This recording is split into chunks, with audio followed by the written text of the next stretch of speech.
Hey there guys, I am SonicGhost and welcome back to some more Let's Play Yoshi's Woolly World.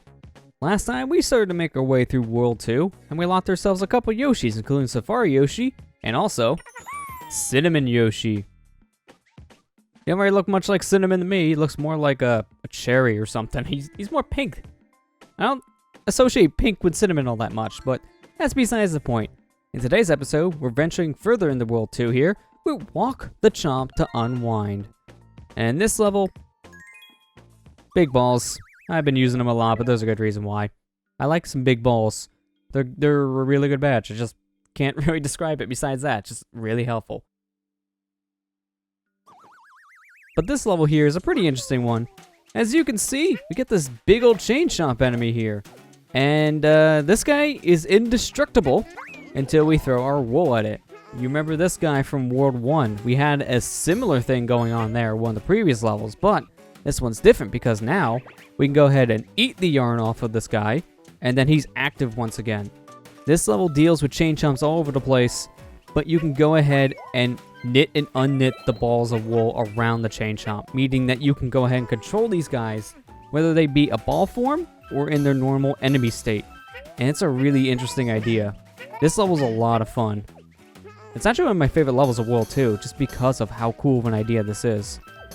Here's a good example why this is a really cool idea. I need this chain chomp to go up above, and he can't in his ball form. So if I eat the wool off of him, this turns back into a normal enemy, and now this guy will jump up platforms. So having him jump up here, I'll go ahead and shoot him with another yarn ball, and now he's back into a ball state that I can go ahead and push around myself. I do want to jump up here though, because it has a hidden cloud which gives me a flower. So I wanted to actually go up here before pushing this chain jump to get my wool, because if I break these blocks, I won't be able to get up to that upper section anymore. So I need to go ahead and grab that wool after I get the flower. Let's go, buddy. We want to go ahead and make our way further into the level. We don't want to go backwards, we want to go forwards. This thing is a wrecker of house. This is killing a lot of enemies. Very easily too, mind you. Unfortunately, kind of went a little too far there, so we're going to go ahead and just let him stop for a second. And, oh, I didn't want to eat him from that side. That's a bad thing. Eat him from that side. And conveniently enough, I stunned the piranha. So that made things a lot easier. Stunning piranha plant, kill him now. Don't have to worry about spinning out any more spike ball enemies. It makes things a lot easier on me. Got ourselves another flower, so let's just go ahead and push our chain chomp friend here a little bit more into the level. Gonna stop right here, though, because I want to jump up above. There's a hidden ceiling we can go ahead and make our way into. And doing so gives us another thing of wool.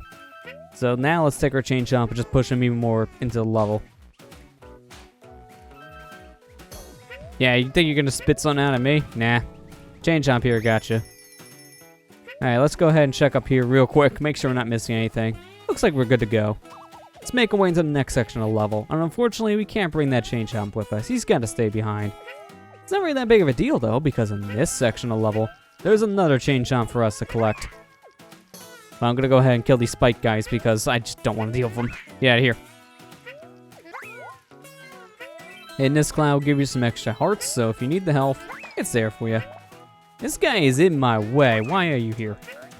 Just get out of here. No one wants you here. So here you have the reveal this platform, and now shoot an X straight up. And now we revealed this section here.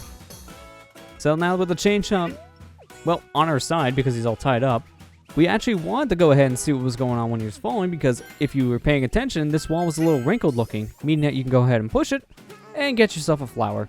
So that was a very important thing for us to pay attention to. That's a pretty big deal if you ask me. That's another one of the easy flowers to miss in this level, because if you don't notice that you can go ahead and interact with that portion of the wall, then yeah, you kind of miss out on a flower. Now we want this chain chomp to jump up here. You're supposed to let him sit on that switch, and then you can go ahead and progress even further into the level, but there's actually something else we want to use this chomp rock for. So I'm going to go ahead and spit out my wool onto the chain chomp, turn it back into a pushable rock, and we're going to just break down all of these walls and get out of here. Seriously, you're in my way. But we need the chain chomp to break open this door. Entering this one, we got another one to deal with. Luckily, this is actually a pretty simple puzzle to deal with the chain chomp. So we want him to come up here, turn him back into a ball, and let's just push him a little bit over. Gonna hit this switch. And now you want to push the Chomp Rock directly in the center where this door is, because as you can see, there is a red switch there. You need to have something to sit on the switch, because if you just tap the switch, then this platform will not stay up. It only stays up if something is stuck on that switch. So, leaving the Chomp Rock on the switch, we got ourselves a flower. Simple as that, really. Now let's go ahead and progress further into this level and push this Chomp Rock onto the other switch that's out here. We'll just keep him right there on the switch. And let's make our way through this door.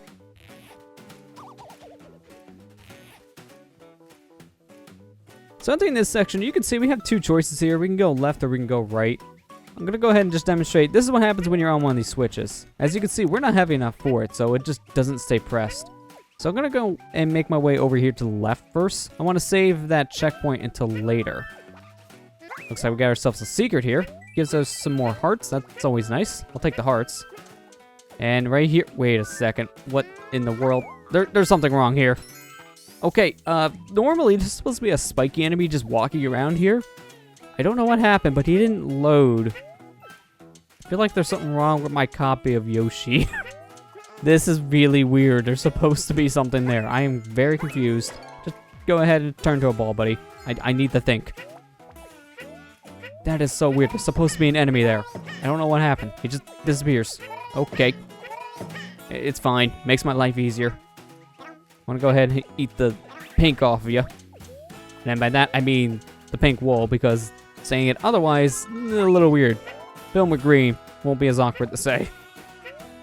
Go ahead and push this Chomp Rock over here to the right side.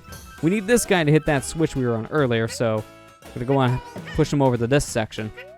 First, let's go ahead and ground pound down these pegs, which as you can see pushes the other pegs over.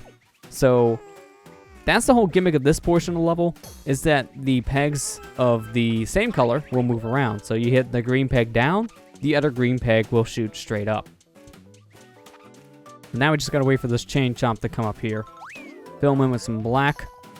It looks better in black, to be honest. Chain chomps are more natural looking in black, because that's kind of what they are. They're black chain chomps. I don't really know any other Mario game or Yoshi game that had chain chomps as like a nice hot pink. Or maybe a green. You don't really see that normally. Wow, thanks, buddy. You not only broke open the section, but you're right in the way of being killed with the chain chomp. So that just makes my job a whole lot easier. So yeah, this is the last chain chomp we're going to have to use to get our way into the next section. And luckily for us, it does also reveal another thing of wool to make into Yoshi. So that helps out quite a lot. Need this guy to jump over the spikes because we can't really push him through it. The chain chomp got stuck in the spikes and, well, can't do anything about that. Luckily, the chain chomp enemy itself, you can jump through the spikes, so it's fine. There you go. Go ahead and shoot down that cloud. Gonna go ahead and get me some more eggs before we leave this area. And let's go ahead and jump up here, but jump over to the left because there's a flower. There's a reason why this platform didn't go all the way backwards. It sticks out just a bit because they want you to go ahead and stand on it. Speaking of standing, oh, you gotta be kidding me, Chain Chomp. This dude will not get hit by my yarn balls. Why? You just ruined my hit points. Now I gotta play the level again because you just wanted to go ahead and be invincible for a short amount of time. What is with this Chain Chomp? Push these guys all the way down. As you can see, there's a lot of Chomp Rocks to be pushing around. But this final one, you want to go ahead and hit the switch because it will reveal not only your last thing of yarn, but your last thing of stamps. So that's everything. We've 100% complete this level. And with that, we're done. This was a weird level. Unfortunately, now I need to play it again, simply because that final Chain Chomp did not want to cooperate, and I'm 5 points away from having the health. That one Chain Chomp, he just wanted to be a taunt. He was taunting me so much, just standing in front of me, perfectly lined up shot, but it kept on avoiding the yarn balls at point blank range. I don't know how it did it, but that thing is a champion. And unfortunately, I'm the loser. Luckily though, I'm not too much of a loser because I was able to nip back to get our new Yoshi. So we got ourselves Citrus Yoshi. That's a very bright orange. Also, I do like the little green speck on his nose that kind of show the top of an orange. That's a cute little touch. So now I need to go ahead and make my way over to the amiibo hut because I need to go ahead and replay that level. So let's just go ahead and pick a different kind of Yoshi to just run back through that level real quick.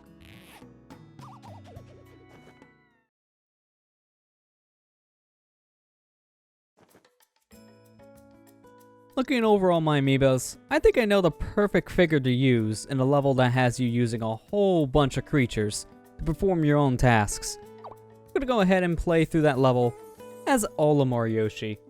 I love the little Pikmin on the back of Yoshi's head. It's such a nice touch, and it looks really cool to boot. In fact, let me go ahead and do a close-up of this guy. I just want to show just how detailed that is. Look at the yellow and red Pikmin back there. It's so nice looking. And you see a little blue one back there too. It's just so cool. I really like it. But it's very fitting to use Olimar Yoshi for this level because Olimar in the Pikmin series, he just uses all the Pikmin to do his grunt work. That's kind of what Yoshi's doing in this Chain Chomp level. He's making the Chain Chomps do all of his hard work. Yoshi's just kind of sitting back and letting the Chain Chomps do all the heavy things while Yoshi just kind of jumps around and does his own thing. So it's very fitting to play through this level with Olimar. Pretty much does the same thing. Gonna go ahead and make my way back to this level with the big yarn balls, and I'm gonna go ahead and rush through and get myself 100% completion. I'll see you guys on the other side.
Wait, hey, hang on, what? Now you're here? Okay, you see, I knew I wasn't lying when I was saying that there was a spike enemy down here. What in the heck? Dude, why didn't you spawn the first time? Man, my game is weird.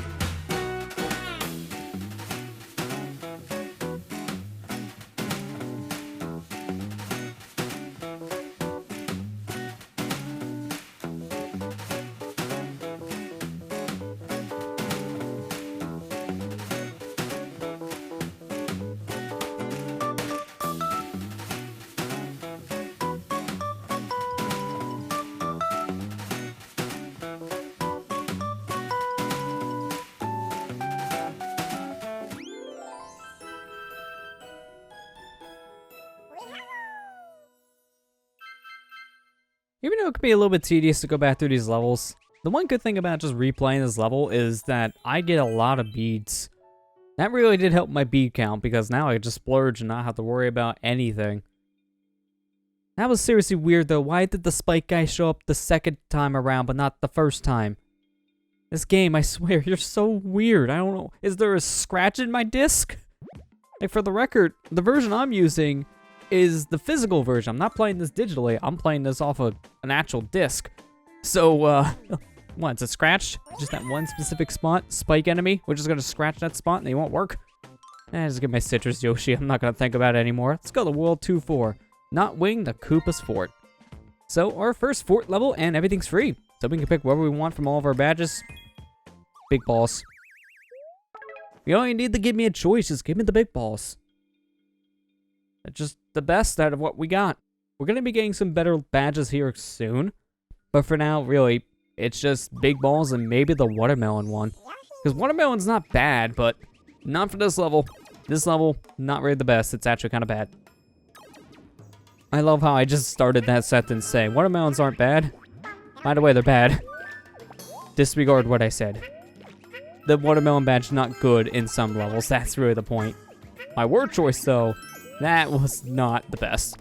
But this is another maze level here. So level 2 was a maze level, and now level 4 here in World 2 is a maze level. So this is our second maze level so far of this world. Seeing a pattern yet? I did mention in the last episode, but they love maze levels in this one. World 2 is definitely a mazy one. Get it? Amazing. I made it funny. I'm waiting for the game to just hit me because of a terrible pun. It's gonna happen. Let's just go ahead and continue on. So, this level here, we want to go ahead and use ourselves these enemies here. We got ourselves some Koopas. So the Koopas here are well-known Mario enemies, and they function very similarly here as they do in pretty much any Mario game.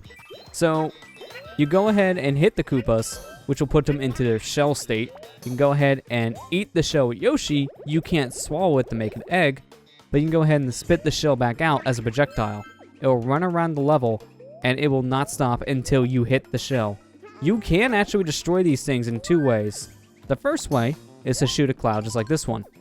So, destroying a cloud with a shell will automatically break the shell as well, but you can also ground pound shells, and that will destroy it too.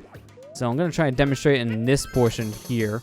It's going to want to stop it because I am not going to ground pound a moving shell. That's a little risky. So if I ground pound this, as you can see, this shell is destroyed. So if you want to kill Koopas, you need to ground pound them. It's the only way to actually kill them. But it's not really that big of a deal because if you want to be honest, the shells are super useful here. So it doesn't really matter if I kill the Koopas or not because I actually want to go ahead and eat their corpse just like so. And then I will use their shell to give me some collectibles.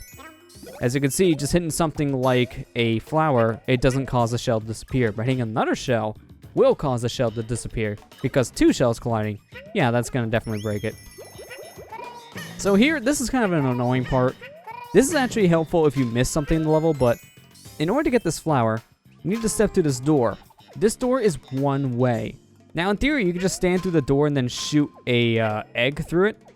So if I did that, I wouldn't have to backtrack here, but unfortunately, I stepped through the door because I want to go ahead and demonstrate if you do fall down there, it does spit you back at the very beginning of the level.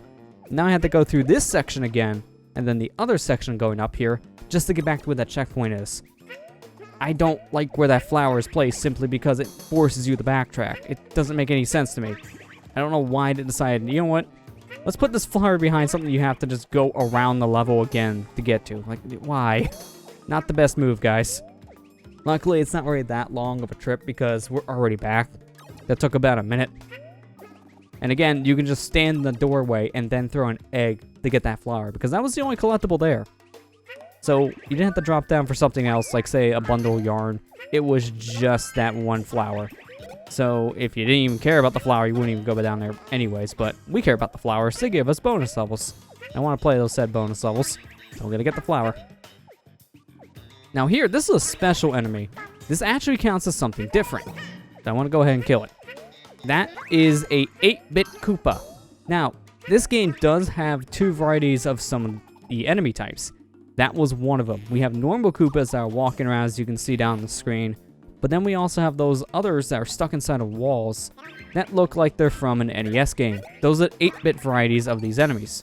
And we want to go ahead and kill those guys too because this game actually has something called a bestiary. And it's a thing that some video games do, but in general, what this is that it'll pretty much tell you every single enemy type of the game. If you want to 100% this game, you want to go ahead and fill out that bestiary as well. And in order to do that, you need to also kill every single enemy in this game.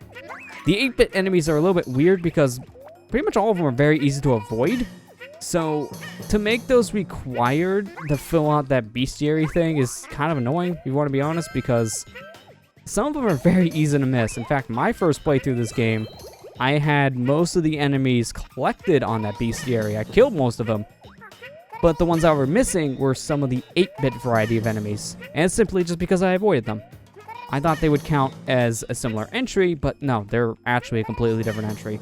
It's a little annoying if you want to be honest, but if you want to go for 100% completion, do keep that in mind. There we go. Now we got ourselves the other thing of wool here. And let's just continue on with this level. We're almost there, actually. We're almost to the end of this maze section.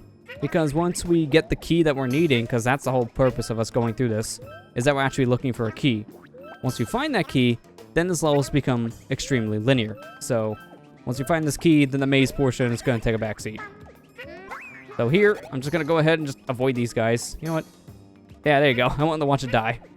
I knew the shell was going to come back around like that, but I just wanted to see it die.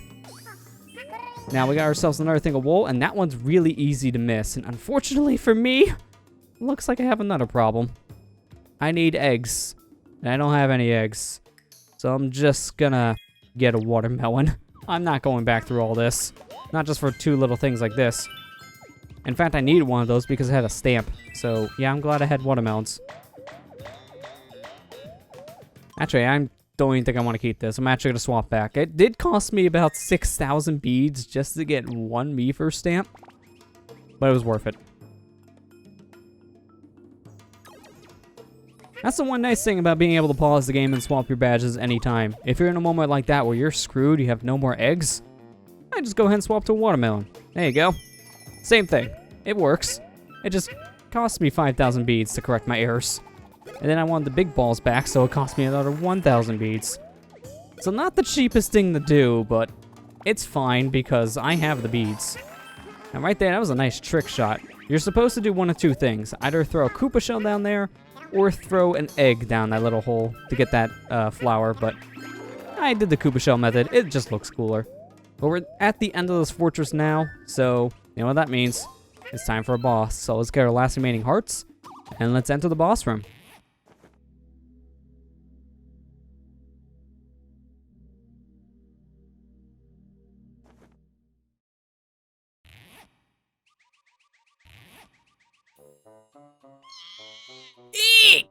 Still think you can mess with my plans? This is as far as you go.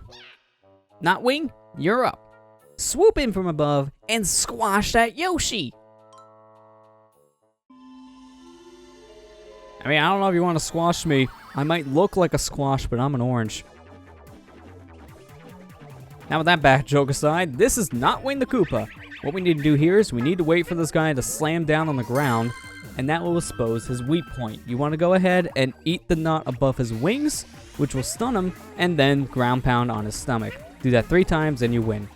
After every hit, Notwing will spin around the fortress here in his shell form, and he's invulnerable in that state, so just avoid him. But that's pretty much the whole fight. So we just gotta wait for him to slam back down just like so, eat his wings off, slam his stomach, and now let him spin around the fortress one more time. Every time you do hit him though, he does move a bit faster, so as you can see now, he moves pretty quick. You can actually bounce off of his shell, which will give you some extra height in the air, but I'm not gonna go for it because I have 20 hearts. I do not want to lose those hearts now because that's the last thing I need for 100%, and this is literally the last thing I need to do. So let's just eat his wings, slam his stomach one more time, and complete the boss fight. That was Notwing for you. Pretty simple, but yet, if you're not paying attention, he can catch you off guard. There we go. That was Notwing's Fortress 100% complete. We have a happy orange. That's better than the annoying orange, though. People got tired of that thing real quick. I didn't know until a couple years ago, but I found out that YouTube series got a TV show for some reason. I don't know why, but it did. I don't really think many people liked it. What I do like, however, is this new power badge. I won't be showing this off for a little bit, though, because this revolves around fire, and the next level we're playing has no fire at all. So if I use this badge in the next level, it's going to be completely useless. But you know what's not useless? Ashen Yoshi. Ashen Yoshi's pretty cool. It's like a checkerboard. Looks pretty nice. But we will have to save his usage for the next episode. Now we unlock to the next level and we finish up the fort, meaning that we're halfway through World 2. I'm going to go ahead and end it here. Next time on Let's Play Yoshi's Woolly World, we'll continue on here in World 2. And we'll go ahead and use Ashen Yoshi here and see what he can do. I'll see you guys next time.